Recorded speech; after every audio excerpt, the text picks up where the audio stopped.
Hello everyone, I'm Rhino Clavin with your Diz Daily Fix for Wednesday, February 15th, 2017. I know, 2 days in a row of me. Just you wait, you'll see me again this week. But anyway, here's what's happening today.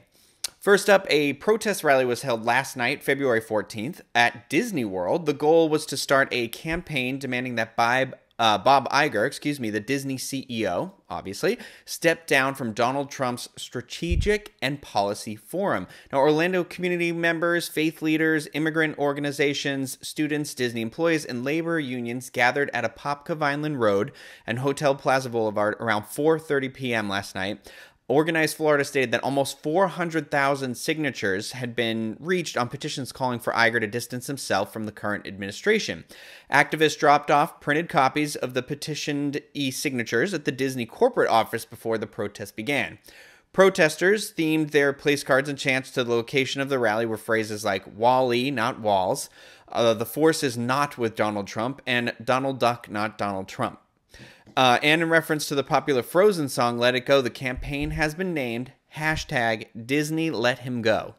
So we're just going to have to wait and see how this rally, if the rally had any effect on Iger's stance, where he stands with the forum, and what's going to happen. So stay tuned to www.info.com as that story unfolds, because I'm sure that we will keep you up to date, as we often do. Now, up next, this one's a little bit of a skin crawler. A Disney World stage tech has been arrested on child pornography charges. Alton Morgan, a 57-year-old stage tech at Walt Disney World, has been arrested and charged with possession of child pornography, production of child pornography, and lewd or lascivious molestation. Upon searching Morgan's home, investigators said they found numerous images of child pornography, included images of Morgan molesting a young girl. Morgan admitted to molesting the victim, and who now resides in California. And according to investigators, Morgan met the victim's mother online, and the mother has also been arrested by authorities in California.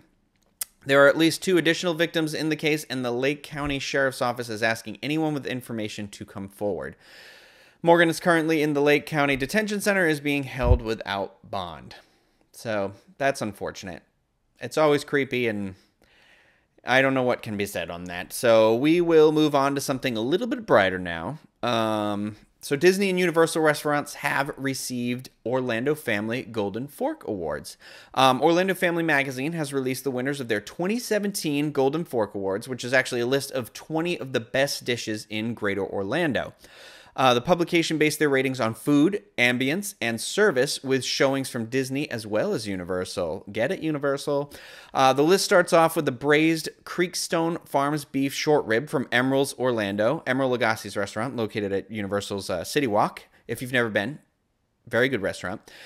Disney makes 4 appearances on this list. 3 of those are from Disney Springs and 1 from Walt Disney World Resort Hotel. Now, the Disney Springs notable meals are the fried chicken and donuts from Chef Art Smith's Homecoming Florida Kitchen, braised lamb aso buco from Wolfgang Puck Grand Cafe, and Morimoto's Buribop from Morimoto Asia. I am going to have to definitely go back to Morimoto. I loved it when I was there before, and now you're telling me a dish I haven't had is in the top 20 dishes of Orlando. This fatty is going to be back there this week, I betcha. So that final dish is Todd English's Blue Zoo at the Walt Disney World Dolphin, made the list with its miso glazed Miro. So pretty cool. Awesome. It's great to see that Universal's making the list as well as Disney. It just goes to show you, I think there's this kind of food revolution hitting Orlando. So now is the time to start trying new places and new experiences. Now, since we are on the topic of food, it would seem that new items have appeared on the menu at Animal Kingdom Lodge's Jiko, which actually, I believe, is Pete's favorite restaurant at Disney World. 6 months ago, Chef Daniel Cecilia took the lead at Jiko, along with a new pastry chef, Michael Craig. So Disney Parks Blog recently highlighted some of the changes made to the menu, and some completely new dishes are, there's a Durham Ranch elk loin in Maruzia-style lamb, as well as buttery sweet scallops and Perkshire pork belly. Pork belly. Can never go wrong with pork belly. The boar, bison, and elk-filled manti dumplings are also new to the menu and served with a spicy tomato sauce and saffron yogurt. Whatever meats are being sourced for the kitchen that day will make their way to Chef Daniel's charcuterie. charcuterie. I said that wrong. I'm sorry. There's also a new dessert, or a new version of a dessert called the Kilimanjaro, along with strawberry shortcake made with local berries and a sweet potato cheesecake with sweet apple chutney. That sounds interesting. It all sounds actually really good. So I recently dined at this establishment for the first time, and everything that I ate there was excellent. It's nice to see that they're kind of keeping the menu rotating so things don't get boring or tired. But I'll be interested to hear your thoughts on that, the new additions. And I am now officially starving. So over on the Diz today, our featured article comes from Liz Ruth, who reviews the Cruise Cup Lounge at Disney's Yacht Club Resort. And that is awesome because a listener or reviewer of the show recently just asked us to specifically review that restaurant. So go over to wdwinfo.com and check out Liz's article and see what you thought. Trending on the boards today is a thread where poster Mark and Jen, I say it was smooshed together.